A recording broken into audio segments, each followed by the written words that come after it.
You do not need to be an expert seamstress or have fancy equipment to make beautiful clothing designs, but what you do need is courage and a willing spirit.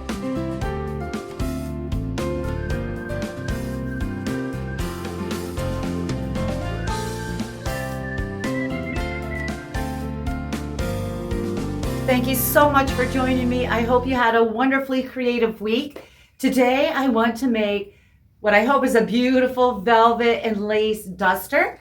And I'm a bit of a velvet collector when I go thrifting, so I have this oversized skirt and 2 velvet tops. I'm starting with this pinky mauve velvet top, and it had a larger ruffle, if you can see that seam right there, and I cut it into a high-low design. It's about 2 inches below that seam there. And then I just tapered until it was about 5 inches right there. Now I just need to cut it in half. I'm just going to eyeball this and cut it completely up the center.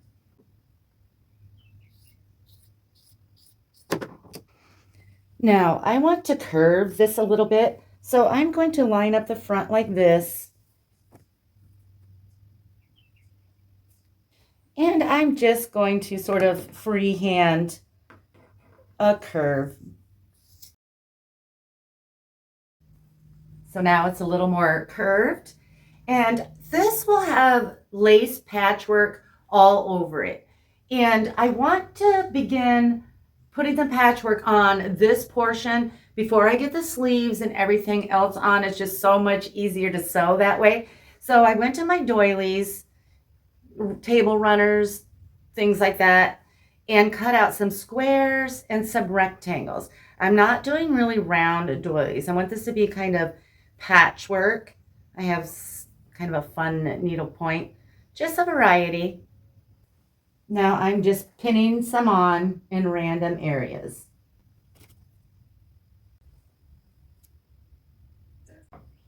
I have one there, one kind of on the upper arm, 2 on the back, 1 on the arm here. Now I'm going to my machine.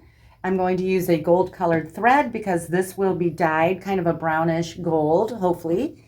And I will use a zigzag stitch, stay close to the edges, and get everything sewn on. Here's what the patches look like sewn on. And my shirt's a large and it's a stretchy fabric. Non-stretchy fabric is easier to work with, of course, but this is working out just fine. Now I want to make flared sleeves, and I'm going to this shirt, and I'm going to use this bottom ruffle for part of the sleeve, and then I'll have lace at the end of that. So I need 2 pieces, 1 for each sleeve. The front will be for one sleeve, and the back side will be for the other. So right now, I am just going to cut this ruffle off, and there's a hem right here. I'm cutting above it because this is already nice and pleated, and I'm going to use that to my advantage. So this is what I have, and I'm lucky that I have a seam on each side, so I don't have to do any measuring to get 2 equal pieces. I'm just cutting along those seams.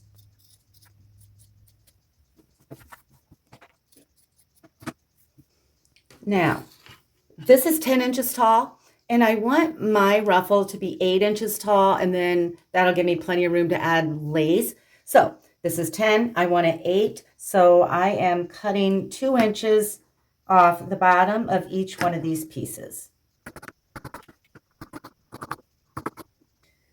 Now I'm just adding 1 piece of square lace to each sleeve while it's nice and easy to sew. Now I want to sew the 2 ends together just to make a nice little ruffle like this. So I'm folding it over, right sides together, lining up the edges. I won't even pin this. I'll take it to my machine and do a 1/4 inch seam allowance right down the side.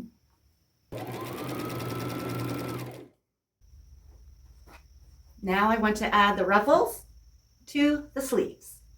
How I'm going to add the ruffle to the sleeve is, so here's the bottom of one sleeve, and here is my ruffle. I'm going to turn that inside out, and then I'm going to find this side seam and get it sort of matched up with this seam underneath the arm here. So it'll be like that. And I want the bottom of the ruffle to go over top of the sleeve. And then at the opening here, I'm going to match up these two seams and stick a pin in it. And then I'm going to find the opposite end of the seam, which is right here, and then the opposite end of the ruffle, which is right here, and I'm going to match those up and stick a pin. And then I'm just going to find the center here, find the center of the sleeve, pin that, and just get smaller and smaller with those gaps until I have a manageable amount to sew.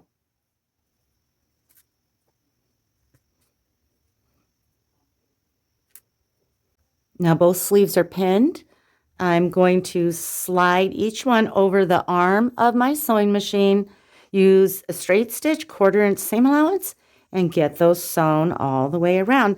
And I always move my ruffles one direction or the other. So whatever direction you choose, just be consistent and move them all the same way. If you don't have a ruffled piece like I did, you will want to measure the circumference of the bottom of the sleeve and take that number and double it if you're working with a straight piece of fabric, and then just pinch pleat it all the way around.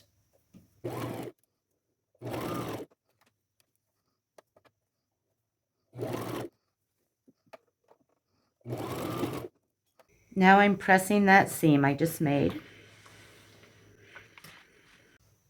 Here's what the sleeves look like.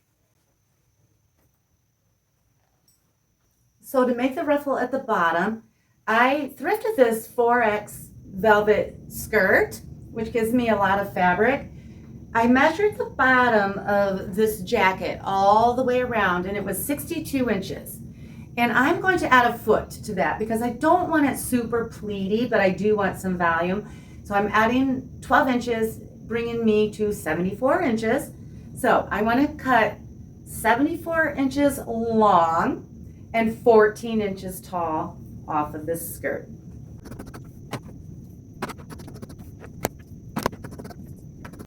Okay, this ruffle is all cut out, and I sewed 4 lace patches on it. They look like this.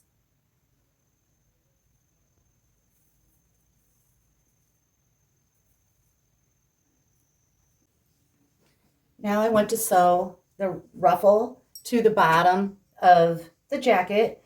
And there are a few different ways to do this. You can baste it, shear it, and sew it like that.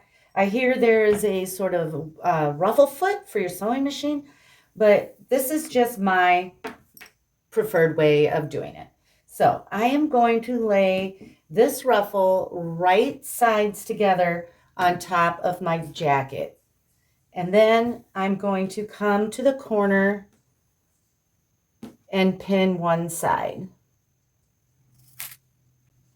Then I'm going to go to the opposite corner and pin this side. Now I'm just going to find the center, the best I can, of the ruffle and the approximate center of the bottom here and pin that. Then I'm going between these two pins, find the center there, find the center here, and pin. And I'm just going to keep getting smaller and smaller with my gaps here. Find the center, pin.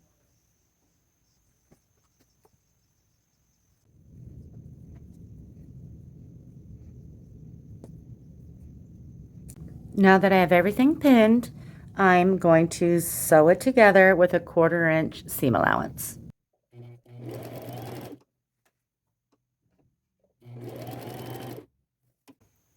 Okay, here's the back. Here's that original ruffle where I cut that back at 5 inches. Now, it must have been because of the stretch in the velvet. Here's my new seam. It stretched out pretty flat, but because of these ruffles, it doesn't appear flat. Okay, here's what it's looking like so far. I love velvet. Now I have 2 pieces of 1 inch satin ribbon, and they're each 32 inches long. And I'm going to make a tie for the duster. Now I'm going to pin these on right across from one another, and I'm going to have the ribbon facing towards the center of the duster. So I'm going to pin that one right there, and I'll pin this one right here.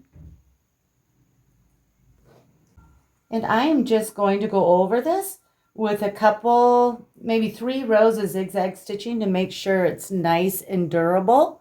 And this will be covered up with lace, so that's why I want to do the ribbon right now.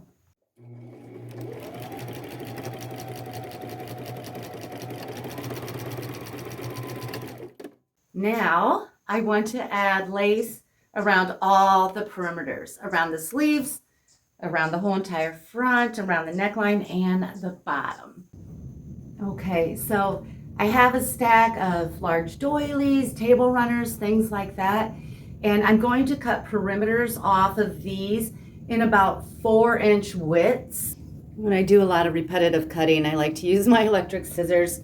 I have tendonitis, I've had surgery. This saves my wrist. I'll put a link in my description.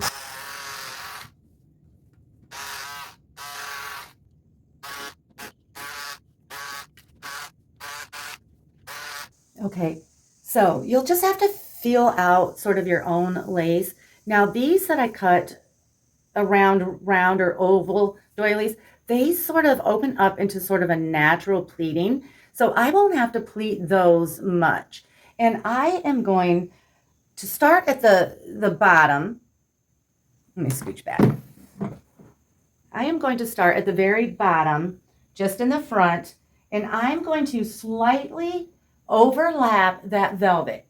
I don't want a gap between the velvet and the lace, so I'll slightly overlap it. Now, down the front, it's horizontal, and it lays differently. That doesn't need much pleating at all because of the way it naturally will lay. But when I get up here, I am just going to do some pinch pleating. And then around the back, I'll add another piece, for example, and I will overlap it a couple inches, and around the shoulders in the back, you really have to pinch pleat it quite a bit because it'll have a tendency to just kind of stick straight out. So do a lot of pinch pleating. I would say about every inch, overlap it 1/2 inch here. Again, it just depends on you, your lace, what you like. Okay, and then I'll come all the way down, overlapping the velvet slightly, all the way down to the bottom. And then when I get to the bottom, I do it a little different.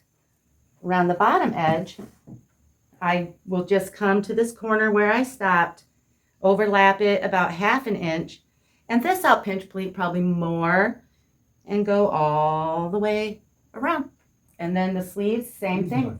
I'll start at the seam underneath, pinch pleat all the way around, and then when I get back to where I started, I don't need to piece those together. I'm just going to overlap it about 1.5 inches. Now I'm starting at the very bottom of the front, and I'm coming up about 3/4 inch because when I sew the bottom lace on, that'll give me space to start that. And I'm using a zigzag stitch.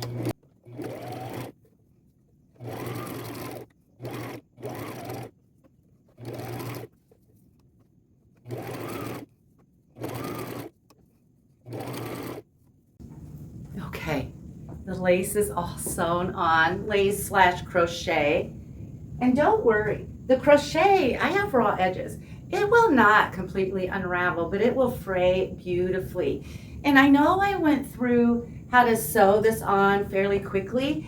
Lace and crochet is very forgiving. It's almost, you almost can't mess it up because it's just so beautiful and luscious. So I am going to go upstairs. This got a little heavier too. It's just more substantial and warm feeling.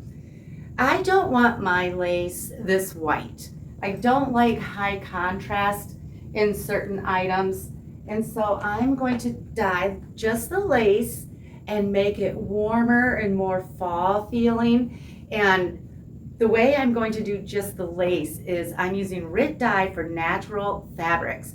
And I'm hoping all this lace is a cotton. The pink is a poly spandex blend, and it shouldn't dye with the RIT dye that I'm using. So let's go do it. Regular RIT dye for natural fabrics, you can use in your wash machine. I am doing it on the stove top because I might mix a few colors, because sometimes the brown turns out kind of grayish or greenish. Oh, I just burned myself. And I don't want that. I want it warm, so I may have to add a little yellow or orange to it. So I took a big pot and I filled it up to here. And it's an awful lot of water, but I want my duster to be able to move around freely in there. I heated it up to just about simmering. 200 degrees is the ideal temperature. Now I need my glasses. And I have dark brown RIT dye, and brown is pretty intense. You can easily get too much. I don't want my lace to be brown. I want it to be kind of old and aged looking. So I'm just going to start with a little splash. I'm also going to put a few pumps of Dawn, I'm almost out, dish soap in there. I get asked that a lot, or why I use that. I'm not 100% sure. It's just in the directions. I think it has something to do with breaking up those fibers of the fabric and letting the dye adhere to them. Now I'm going to stir this, and I'm just going to test with a paper towel to see kind of where we're at now with that little splash of brown. Okay, hardly anything. That's good. Hardly anything is better than way too much. You just gradually add.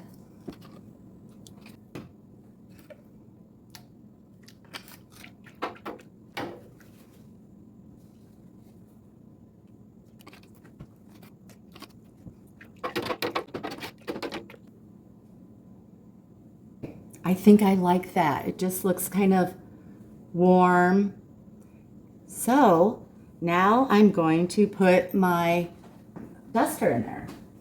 Okay, so I got my duster wet in the sink and wrung it out, and now I'm just going to put it in the pot. I leave the fire on the whole time on just the tiniest little flame. And I'm going to stir this. The directions say constantly for at least 30 minutes. It's only been a few minutes, but I just want to show you why I wanted to dye this lace. It makes it look aged and vintage, and the pink is still pink, but look how much nicer the lace blends with that color. Okay, it's been half an hour. And I'm going to take it out of my pot and put it in a bucket.